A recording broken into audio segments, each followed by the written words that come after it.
हाज़रीन मजलिस और पर्दा नशीन ख़वातीन इस्लाम,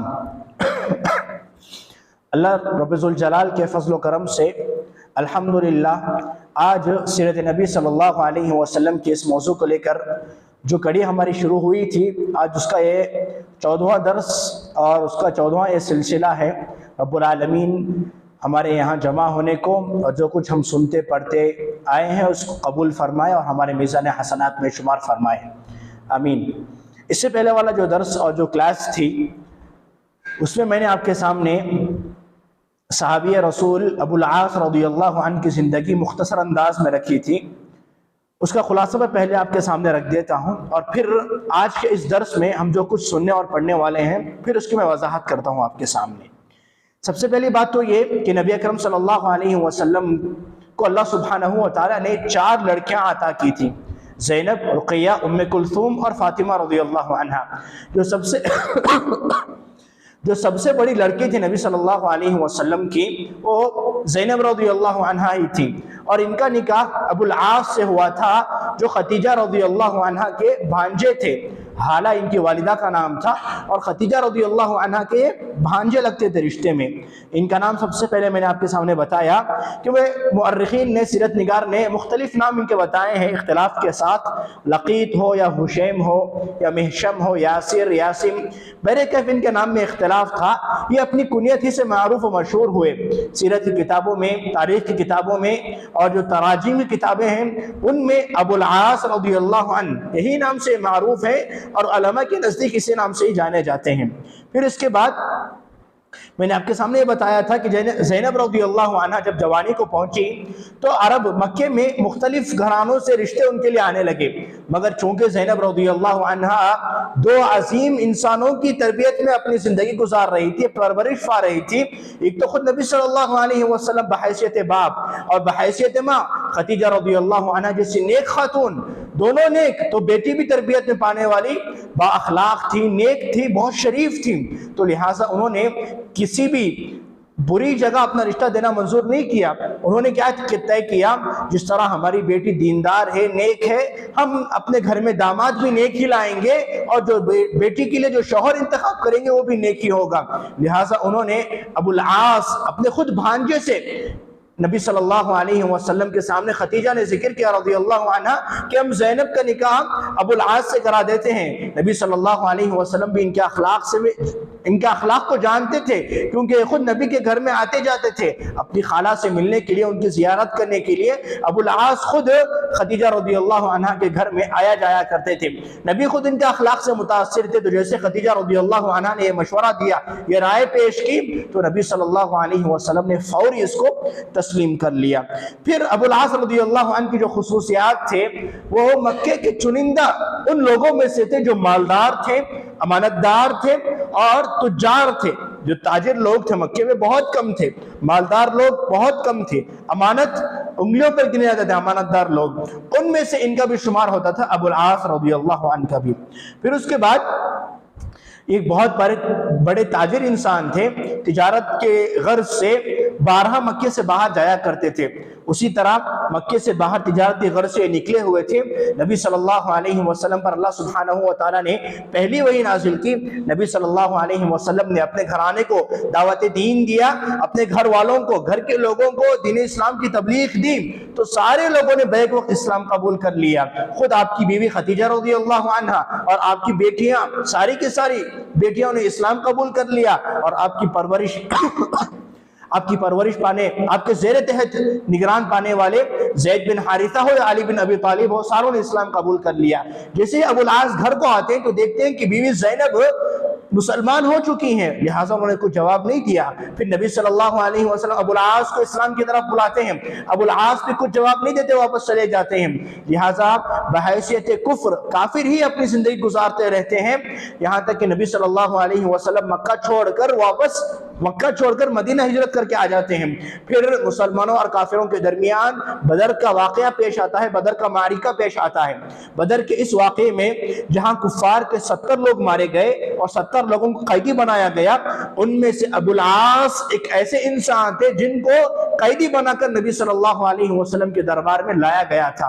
अब जब इन कैदियों को छुड़ाने के लिए मक्के से रिश्तेदार आने लगे और फिदिये में माल देकर, फिदिये में कुछ चीजें देकर अपने कैदियों को, रिश्तेदारों को छुड़ाकर ले जाने लगे, ज़ैनब रज़ियल्लाहु अन्हा को इल्म होता है कि मेरे शौहर भी नबी के पास कैदी की शक्ल में मौजूद हैं, तो वो ज़ैनब रज़ियल्लाहु अन्हा उनके पास एक कीमती हार होता है, वो अपना हार निकालती हैं, एक आदमी के पास देकर भेज देती हैं कि जाओ नबी सल्लल्लाहु अलैहि वसल्लम को ये हार देना, बतौर फिदिया देना, और मेरे शौहर अबुल आस को छुड़ा ले आना।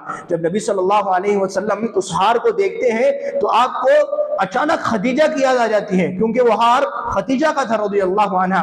ज़ैनब रज़ियल्लाहु अन्हा के निकाह के दिन, उनकी शादी के दिन, खदीजा रज़ियल्लाहु अन्हा ने अपने गले से हार निकालकर अपनी बेटी को बहैसियत तोहफा, एक गिफ्ट के तौर पर उनकी शादी में दिया था। नबी सल्लल्लाहु अलैहि वसल्लम का दिल नरम हो जाता है और आप अपने असहाब से कहते हैं, इन रअयतुम अन तुतलिकू लहा असीरहा व तरद्दू अलैहा अलज़ी लहा, कि देखो अगर तुम्हारे लिए मुमकिन है कि तुम इसका माल भी वापस लौटा दो और इसके कैदी को भी छोड़ दो, तो लिहाजा तुम ऐसा जरूर करना, क्योंकि बेचारी ज़ैनब, उसका मक्के में कोई नहीं है, मक्के में बेचारी लाचार है, वो कोई रिश्तेदार उसके सारे हिजरत करके मदीना आ चुके हैं, वो अकेली तने तन्हा है, उसके पास माल भी उतना ज्यादा नहीं है, लेकिन फिर भी वो अपना कीमती हार, कीमती माल अपने शौहर को छुड़ाने के लिए देकर भेज दी है। लिहाजा नबी की इस गुजारिश पर सहाबा ने उसको वापस भेज दिया, हार को भी भेज दिया और उनके शौहर को भी वापस भेज दिया। फिर उसके बाद नबी ने उनसे वादा लिया कि तुम मक्का जाकर ज़ैनब रज़ियल्लाहु अन्हा को वापस मदीना भेज देना। फिर उन्होंने अपना वादा निभाने के लिए जाकर ज़ैनब से कहा कि तुम्हारे वालिद ने तुमको बुलाया है और मैंने उनसे वादा किया है कि तुमको सही सालिम मदीना भेज दूंगा, लिहाजा तुम तैयारी करो और मदीना जाने के लिए रवाना हो जाओ। जैसे वो तैयारी कर रहे थे और सामान लेकर निकले थे, वादी ज़ीतवा, मकाम ज़ीतवा पहुंचे थे कि वहां के कुफार के लोगों ने उन्हें पकड़ लिया और उन्हें हमला कर दिया उन पर। तो हब्बाद इब्न अस्वद एक नाम का एक शख्स था जो बहुत आगे था इनको पकड़ने में, सरे फहरिस्त उसी का नाम आता है। लिहाजा जब उन्होंने देखा तो अबुल आस रज़ियल्लाहु अन्हु ने ज़ैनब रज़ियल्लाहु अन्हा को जिस किनाना नामी एक फर्द के साथ, एक आदमी के साथ भेजे थे, जिसे किनाना ने देखा कि कुफारे मक्का हमला करने के लिए आगे बढ़ रहे हैं, ज़ैनब को रोकने के लिए आगे बढ़ रहे हैं, इन्होंने अपनी तीर निकाली और कहा कि जो इंसान भी अब इसके बाद आगे आने की जुर्रत करेगा मैं तीर उस पर हमला कर दूंगा। लिहाजा सारे लोग डर गए और सारे लोग वापस चले गए। अबू सुफियान वापस आते हैं, अबू सुफियान कहते हैं कि देखो अभी अभी बदर का मारिका हुआ है, सारे कुफार के लोग बहुत गुस्से में हैं, उन पर बदर के जख्म अभी भी ताजा हैं, तुम इस मौके पर दिन के मौके पर नबी की बेटी को सारे कुफार के सामने अगर इस तरह ले जाओगे तो कुफार गुस्सा जरूर होंगे। वो ये समझ रहे हैं कि एक आदमी मक्के की एक खातून को मदीना लेकर जा रहा है और हम इतने बेबस हैं कि हम उसको रोक भी नहीं सकते। उनका गुस्सा और मजीद बढ़ रहा है। तुम एक काम करो, अभी वापस मक्का आ जाना, जब सारे लोगों का गुस्सा खत्म हो जाए वापस तुम रात के अंधेरों में किसी को इल्म हुए बगैर ज़ैनब को लेकर मदीना उनके बाप के पास, उनके वालिद के पास चले जाना। लिहाजा उन्होंने मशवरा कबूल किया, वापस मक्का आए। चंद दिनों के बाद जब ये मामला सारा सहम गया, फिर रात के अंधेरों में इन्होंने नबी सल्लल्लाहु अलैहि वसल्लम की दुख्तर को नबी सल्लल्लाहु अलैहि वसल्लम के हवाले करने के लिए आए। फिर उसके बाद फतह मक्का से चंद माह कबल अबुल आस जो ज़ैनब रज़ियल्लाहु अन्हा के शौहर हैं, ये दोबारा तिजारत के लिए मक्के से बाहर मुल्क शाम के लिए जाते हैं। वहाँ तिजारत करने के बाद, बहुत सारा नफ़ा हासिल करने के बाद वापस मक्का लौटने की गर्ज से वहाँ से निकलते हैं। रास्ते में मदीने से करीब सहाबा सारा का सारा माल उनका ले लेते हैं, उनका लूट लेते हैं, उनका हासिल कर लेते हैं और फिर जो अफराद वहाँ मिले सारा को कैदी बना लेते हैं। और अबुल आस अपने आप को छुपाते हुए गार में छुप जाते हैं। रात के अंधेरों में अपनी बीवी ज़ैनब रज़ियल्लाहु अन्हा के घर जाते हैं और अपनी बीवी से पनाह मांगते हैं और उनसे गुजारिश करते हैं कि तुम मुझे अपनी पनाह में रख लेना, लोग मारने के लिए ढूंढ रहे हैं, मुझे कैदी बनाने के लिए मुझे ढूंढ रहे हैं। लिहाजा फजर का वक्त था, नबी सल्लल्लाहु अलैहि वसल्लम इमामत करवा रहे थे सहाबा की। ज़ैनब रज़ियल्लाहु अन्हा अपने हुजरे से अपना चेहरा बाहर निकालती हैं और कहती हैं कि लोगों सुनो, इन्नी क़द अजरतु अबुल आस इब्न रबीअ, लोगों मैंने अबुल आस को मेरी पनाह दी है, अबुल आस को मेरी पनाह में मैंने रखा है, लिहाजा कोई अब उन पर हमला न करना। सारे लोग नमाज की हालत में आवाज सुनते हैं। उसके बाद जैसे ही सलाम फेरते हैं, नबी अपने सहाबा से पूछते हैं, अल समिअतुम मा समिअतु, लोगों जो आवाज मेरे कानों में पड़ी क्या तुमने भी वो आवाज सुनी? सहाबा कहते हैं अल्लाह के नबी हमने भी वो आवाज सुनी। उसके बाद नबी कहते हैं कि देखो ऐसा नहीं है कि मेरी बेटी है, ये मेरे दामाद है, पहले से प्लानिंग की गई है कि तुम इस तरह का मामला करना, जिस तरह तुम्हारे कानों में अभी अभी ये आवाज पड़ी है उसी तरह बिल्कुल मैंने भी अभी ये आवाज सुनी है। लिहाजा नमाज से फारिग होने के बाद नबी अकरम सल्लल्लाहु अलैहि वसल्लम अपनी बेटी के घर जाते हैं। वह उनसे कहते हैं कि बेटी देखना, ये तुम्हारे शौहर जरूर हैं, तुम इनकी खातिरदारी करना, इनकी मेहमान नवाजी करना, इनकी देखभाली करना, लेकिन वला यक़रबन्नकी, तुम इनके करीब भी ना जाना, तुम इनसे अपने रिश्ते को कायम ना रखना, क्योंकि ये काफिर है और तुम मुसलमान हो और इस्लाम इसकी इजाजत नहीं देता। उसके बाद नबी सल्लल्लाहु अलैहि वसल्लम अबुल आस का जो माल सहाबा ने ले लिया था, नबी गुजारिश करते हैं अपने सहाबा से और कहते हैं कि इन्न हाज़ा रजुल मिन्ना हैतु क़द अलिमतुम, तुम जानते हो कि इस आदमी से, इस फर्द से हमारा किस कदर करीबी रिश्ता है, तुम्हें मालूम है, इसका अंदाजा है। वक़द असबतुम लहू मालन, तुमने इनका माल हासिल कर लिया है। देखो फ़इन तुहसिनु व तरुद्दु अलैहि अलज़ी लहू, अगर तुम एहसान का मुआमला करो, अगर तुम एहसान का मुआमला करके इनका माल लौटा दो तो बहुत बड़ी मेहरबानी होगी और हमारे हक में बहुत बड़ा एहसान शुमार किया जाएगा तुम्हारे हक में। फ़इन्ना नुहिब्बु ज़ालिक, हमें पसंद है कि तुम इनका माल वापस लौटा दो। व इन अबैतुम, तुम इनका माल लौटाते हो तो तुम एहसान कर रहे हो, अगर तुम इनका माल नहीं लौटाते, तुम इनका माल अपने पास रखना चाहते हो, फहुवा फ़ैउल्लाहि अल्लज़ी अफ़ा अलैकुम, तो ये माल फ़ै है, ये अल्लाह की तरफ से दिया हुआ माल है, तुम इसको रख सकते हो, कोई तुम पर उंगली नहीं उठा सकता। सहाबा नबी के जुमले सुनकर कहते हैं फ़क़ालू या रसूलल्लाह बल नरुद्दुहु अलैहि, हम जरूर लौटाएंगे अल्लाह के नबी, आप कुछ करने के लिए कहें और हम उसको अंजाम ना दें, ये हो ही नहीं सकता। सहाबा सारा का सारा माल लौटाते हैं, हत्ता के ऊंट की जो रस्सी भी सहाबी लिए हुए रहते हैं वो भी लाकर सहाबी नबी के कहने पर वापस लौटा देते हैं। वो वापस मक्का आते हैं और सारे लोगों का जो माल उनके पास था वापस लौटा देते हैं। मक्के के जो काफिर लोग अबुल आस को अपना माल दिए थे तिजारत के लिए, सारा माल वापस लौटाने के बाद अबुल आस कहते हैं कुफार के लोगों से, क्या तुम में से कोई इंसान अभी भी ऐसा बाकी है जिसका हक मुझ पर है, किसी का माल अभी भी मेरे जिम्मे है तो आकर ले लो। सारे कहते हैं कि नहीं, तुमने सारों का माल लौटा दिया और बहुत नफे के साथ तुमने माल लौटाया है। उसके बाद वो कहते हैं कि सुनो अलल ऐलान, वो ऐलान करके कहते हैं अब मैं अल्लाह सुब्हानहू व तआला पर ईमान लाता हूँ और नबी सल्लल्लाहु अलैहि वसल्लम को बहैसियत नबी तस्लीम करता हूँ। और कहते हैं उसके बाद कुफार से, वल्लाही कसम अल्लाह की, मा मनअनी मिनल इस्लाम, इस्लाम कबूल करने से मुझे कोई चीज रोकने वाली नहीं थी जब मैं मदीने में था, नबी के पास था, इल्ला ये के इल्ला तखव्वुफु अन तदुन्नु अन्नमा अन्नी इन्नमा अरदतु अन आकुल अमवालकुम, अगर मैं वहां रहकर मुसलमान हो जाता ना तो जब तुम्हें इसकी खबर मिलती तुम लोग ये सोचते कि हमारा माल जो इतना सारा नफा इसको मिला है वो माल लूटने की गर्ज से ये मुसलमान हो गया है और मदीने ही में रह गया है, मुझे एक गवारा नहीं था और मैं अमानतदार इंसान हूं, लिहाजा मैं तुम्हारा माल लौटाने के लिए यहाँ आया हूं। तुम्हारा माल लौटाने के बाद अब मैं तुम्हारे सामने इस्लाम कबूल करने का ऐलान करता हूं और मैं मदीना वापस जा रहा हूं। ये कहकर वो मदीना वापस लौट आते हैं। नबी के पास आने के बाद नबी सल्लल्लाहु अलैहि वसल्लम ज़ैनब रज़ियल्लाहु अन्हा जो उनकी बीवी थी उनको उनके घर भेज देते हैं। ये सारा वाकया, ये सारा माजरा और इनकी पूरी मुख्तसर सी सीरत जो खुलासतन मैंने आपके सामने अभी जिक्र की, गुज़श्ता दर्स में मुफस्सलन हमने आपके सामने बयान की थी। देखिए, सीरत नबी सल्लल्लाहु अलैहि वसल्लम हो या आपके सहाबा की सीरत हो, उसमें सिर्फ वाकयात सुनना या फिर उस सीरत पढ़ते चले जाना ये असल मकसूद नहीं होता। असल मकसूद ये होता है कि उस वाकये से और उस वाकये से हासिल शुदा जो फवाइद हासिल होते हैं, उससे जो असबाक हमारी जिंदगी के लिए होते हैं वो सबसे ज्यादा अहम होते हैं। और मैं चंद असबाक आपके सामने आज रखता हूँ।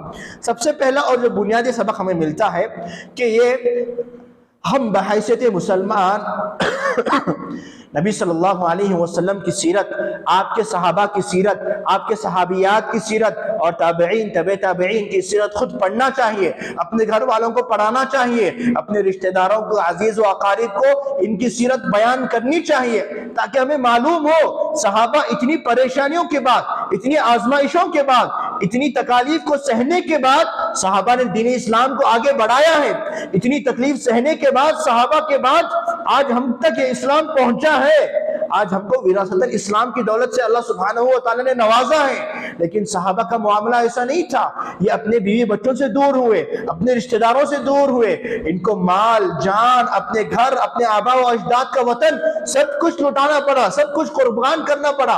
तब जाकर इस्लाम इनके दिलों में पैवस्त हुआ, इस्लाम इनके दिलों में घर कर गया और तब जाकर इन्होंने आगे आने वाली नस्लों में इस्लाम दाखिल कर पाए। इन्होंने तब जाकर इस्लाम नस्ल दर नस्ल मुंतकिल होकर आज हम तक पहुंचा है, इतनी कुर्बानियों के बाद। तो सहाबा की सीरत और आपके सहाबियात की सीरत और ताबईन और तबे ताबईन की सीरत पढ़ना, समझना और उसको बार बार याद दिलाना चाहिए अपने घर वालों में, अपने दोस्तों अहबाब में। उसी तरह और एक जो सबक और एक जो फायदा इनकी सीरत से हमें मिलता है वो ये कि आदमी के अंदर जितनी खराबियां क्यों ना हो, उसके अंदर अच्छाइयां जरूर होती हैं। आदमी मुसलमान हो कि काफिर, हम जिस मुल्क में खुसूसन रहते हैं या हमारे आसपास रहने वाले, हमारे साथ रहने वाले गैर मुस्लिमों की अक्सरियत भी रहती है, तो हम उनकी गलतियों को नोट करने की बजाय जो उनके अंदर खूबियां हैं उसको देखें और उसके जरिए उनकी हिम्मत अफजाई करें और उसके जरिए धीरे धीरे जो बुराइयां उनमें है उसको खत्म करने की कोशिश करें। अगर पहले मरहले में हम उनकी गलतियों पर उंगली उठाएंगे, गलतियों को टोकने की कोशिश करेंगे तो हमारी बात मानने के लिए आमादा नहीं होंगे।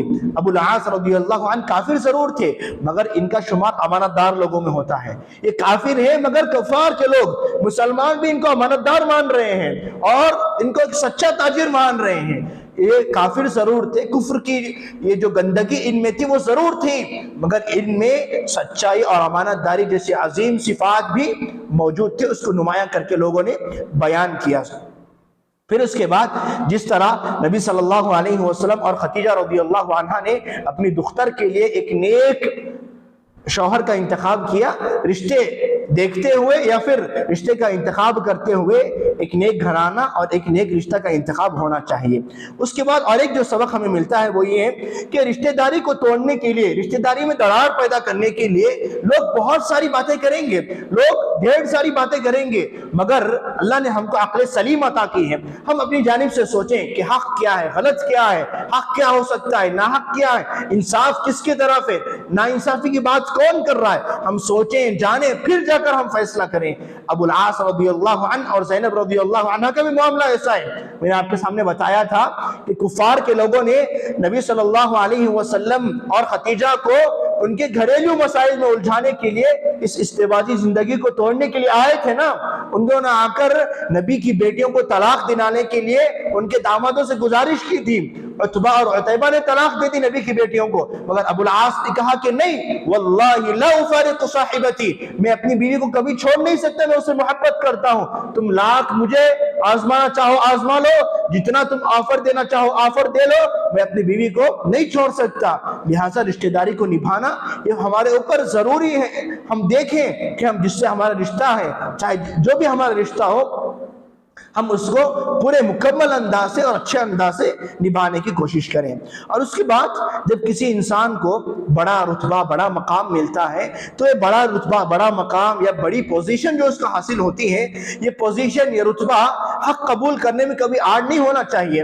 अबुल आस रज़ियल्लाहु अन्हु को जब कहा गया कि तुम इस्लाम कबूल कर लो, तो वो कहते थे कि मैं मक्के के बड़ा आदमी हूं, अगर मैं इस्लाम कबूल कर लूं तो मक्के के लोग मुझे कहेंगे कि इस आदमी ने, इस लड़के ने अपनी बीवी के लिए अपना दीन बदल लिया।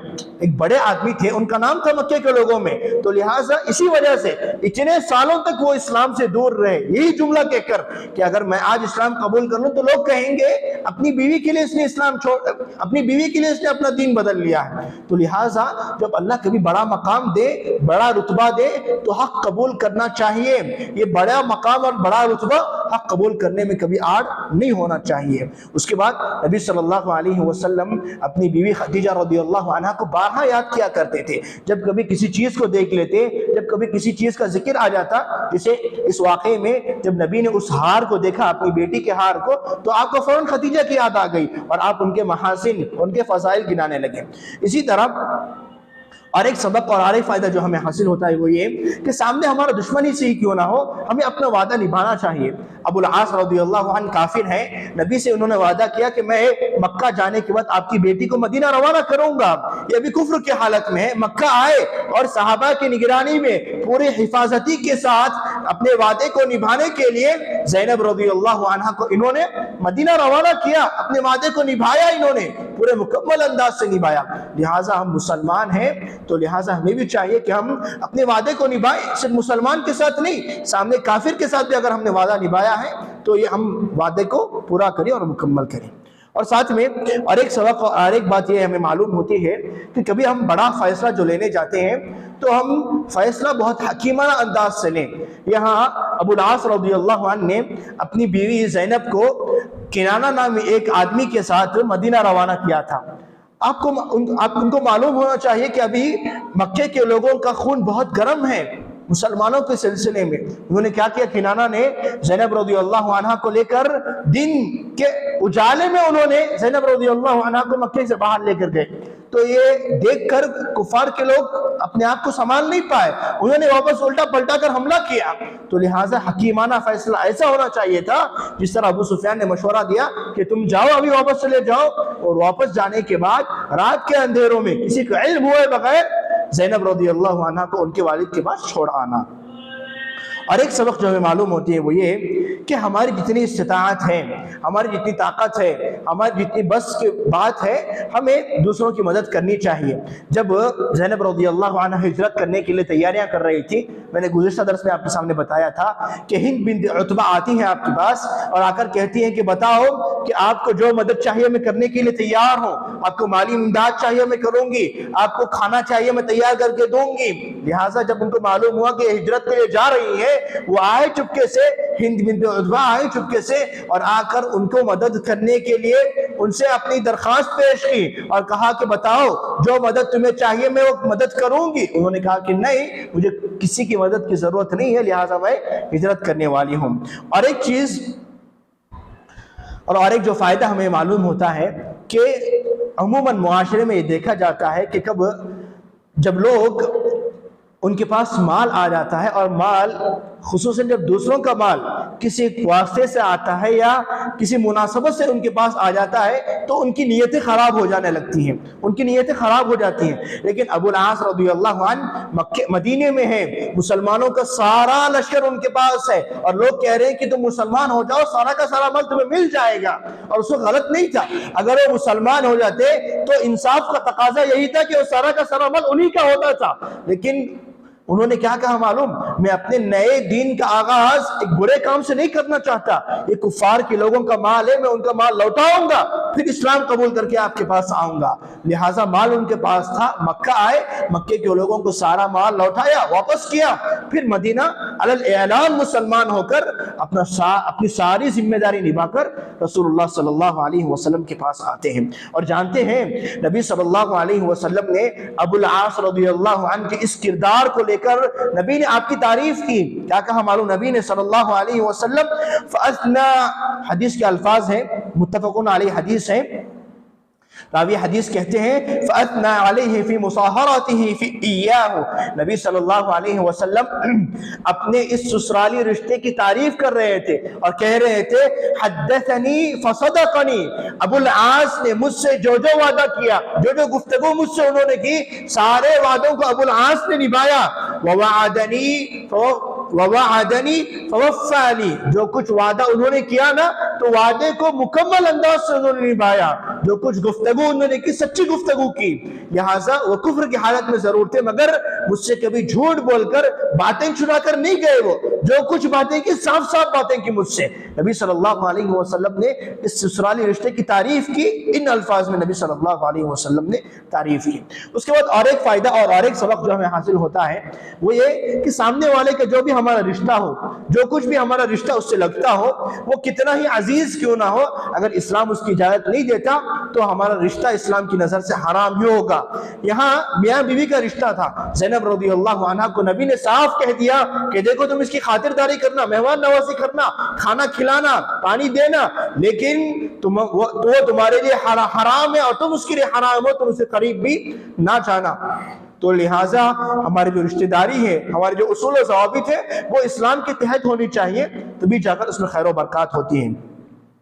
अब उसके बाद ये अहम बात मैं आपके सामने और अहम फायदा आपके सामने बताता हूँ, वो ये कि इख्तियारात हमारे पास क्यों ना हो। अल्लाह सुब्हानहू व तआला ने अगर इख्तियारात हमें जरूर क्यों ना दिए हों, मगर बाहमी मशवरे से हमें काम अंजाम देना चाहिए। यहाँ नबी सल्लल्लाहु अलैहि वसल्लम हाकिम हैं, सारे सहाबा आपका हुक्म मानते हैं। नबी सल्लल्लाहु अलैहि वसल्लम अगर हुक्म देते कि तुम सब लोग, सारे के सारे सहाबा, इनका माल वापस लाकर लौटाओ, तो सारे किसी भी एक सहाबी को नफरत करने या फिर उस पर एतराज करने की गुंजाइश नहीं थी। मगर नबी ने क्या किया मालूम? नबी ने कहा कि फ़इन तुहसिनु, अगर तुम एहसान करो और लाकर इनका माल वापस लौटा दो तो बहुत अच्छी बात होगी। नबी ने इस आजिजी के साथ सामने वालों को अपनी बात कही। अगर नबी चाहते ना तो नबी ऑर्डर दे सकते थे, हुक्म दे सकते थे कि तुम सारे लोग इनका माल लाकर वापस लौटा दो।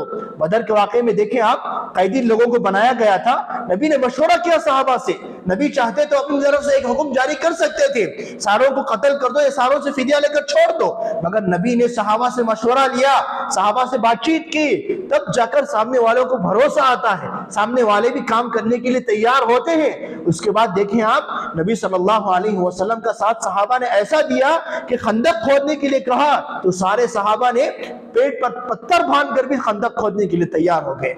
ये कब? जब सामने वाले का भरोसा जीतते हैं, उनका दिल जीतते हैं, तब जाकर हम इतना बड़ा काम और इतना बड़ा एजाज सामने वालों को दे सकते हैं। उसके बाद और एक फायदा यह हमें मालूम होता है, हम जैसे कि मैंने आपके सामने बताया, कोई बड़ा काम करने जा रहे हो तो हमारे पास हिकमत होनी चाहिए। जैसे कि यहाँ अबुल आस रज़ियल्लाहु अन्हु ने इस्लाम कबूल करने में भी हिकमत दिखाई। ये चाहते तो मदीने में रहते हुए कलीमे शहादत का इकरार कर कर इस्लाम कबूल कर सकते थे, मगर इन्होंने अपने इस्लाम को छुपाया। मक्का आए, सारे लोगों का माल वापस लौटाया और फिर जाकर सारे कुफार के सामने ही इन्होंने अलल ऐलान कलीमे शहादत का इकरार किया और वापस मदीना लौट कर आए। ये गुमान, एक बुरा गुमान कुफार के लोगों में दिल में जो पैदा हो रहा था उसको खत्म कर दिया इन्होंने, और मक्का आए, सारे लोगों का माल वापस लौटाया, फिर सारे लोगों के सामने ही इस्लाम कबूल करके वापस नबी सल्लल्लाहु अलैहि वसल्लम और अपनी बीवी के पास चले आए। ये चंद असबाब थे, चंद फवाइद थे जो मैंने आपके सामने रखे हैं। अब मुख्तसर से वक्त में आज की जो हमारी क्लास है या फिर जो आज मैं आपके सामने नई बातें बयान करने जा रहा हूँ वो गुज़िश्ता हमारे तमाम दुरूस से बहुत मुख्तलिफ रहेंगी। गुज़िश्ता दुरूस में हम एक कोई नई बात या नया सबक या फिर सीरत का एक नया वाक़या, नया दर्स हम पढ़ते थे। आज के हम क्लास में, क्योंकि जो हमारी सीरत की क्लास चलती आ रही थी वो 4-5 हफ्तों से मुसलसल खदीजा रज़ियल्लाहु अन्हा की सीरत और अबुल आस रज़ियल्लाहु अन्हु की सीरत पर ही मुश्तमिल थी।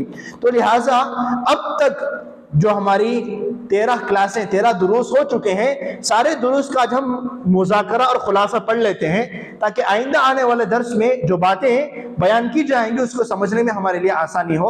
और देखिए, ये मुज़ाकरा करना, ये रिवाइज करना, रिवीजन करना, ये हमारे असलाफ की सुन्नत है। वो कहा करते थे कि तुम आपस में मुज़ाकरा किया करो, जो कुछ तुम पढ़ते हो, सुनते हो और जो कुछ तुमने इल्म हासिल किया है उसको आपस में दोहरा लिया करो, उसको रिवाइज कर लिया करो, वरना तुम्हारे ज़हन दिमाग से सारी बातें निकल जाएंगी।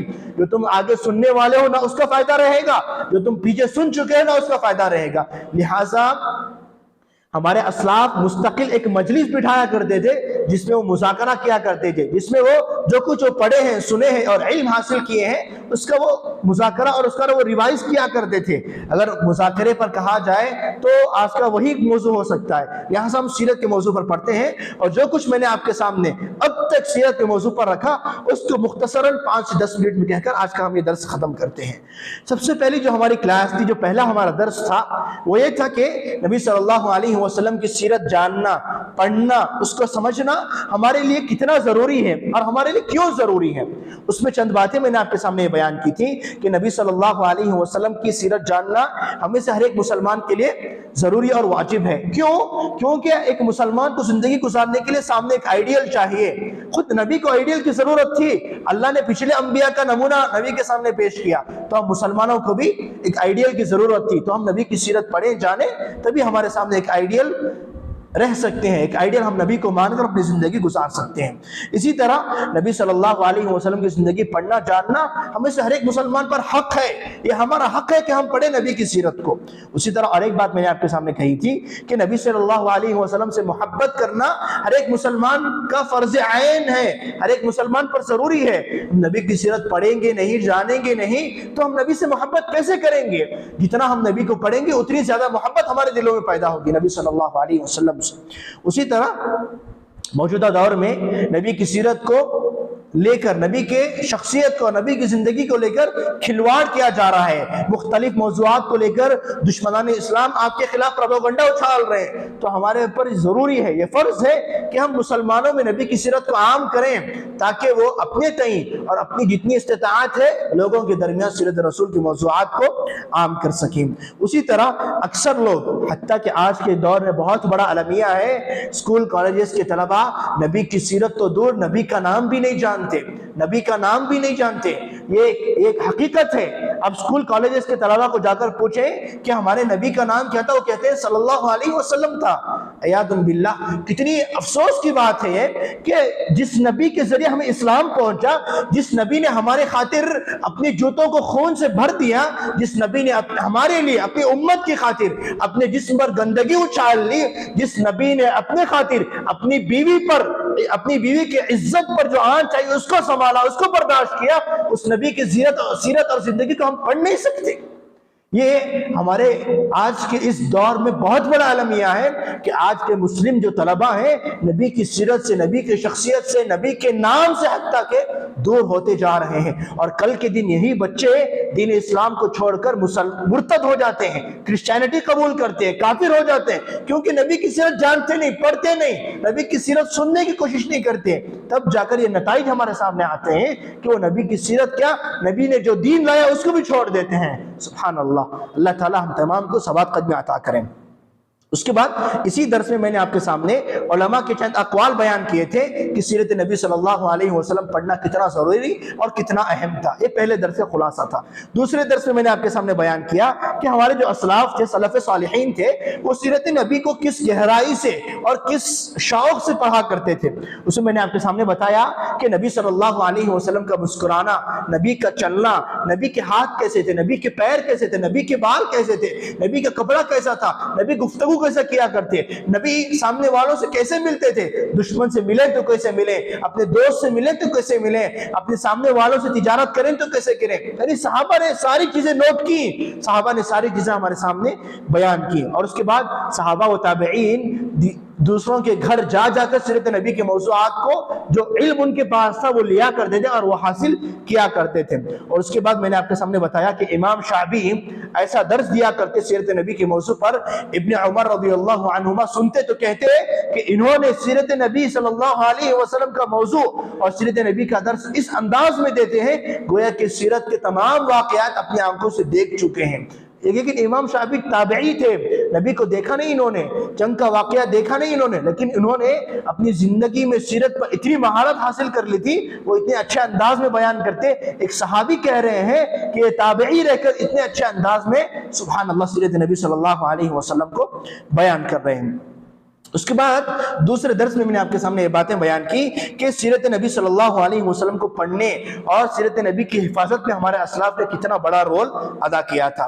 तीसरे दर्स में, तीसरी क्लास में आपके सामने बताया था मैंने कि नबी सल्लल्लाहु अलैहि वसल्लम की बिअसत से पहले, आपको नबी बनाए जाने से पहले अरब के हालात क्या थे, अरब के अंदर क्या क्या बुराइयां थी, अरब के लोग कितनी बुरी आदतों में मुलव्विस थे, ये सब बातें मैंने आपके सामने बयान की। और उसके बाद उनके अंदर जो नेक खुसूसियात थे वो भी मैंने आपके सामने बयान की थी। वो लोग बहुत सच्चे लोग थे, अमानतदार वो लोग थे और अपनी गीरत, उनको बहुत अपनी गीरत और अपनी इज्जत का बहुत ख्याल रखा करते थे वो लोग।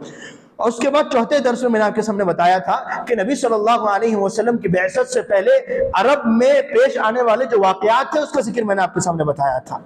और उसमें दो अजीम वाकयात मैंने आपके सामने बताए थे।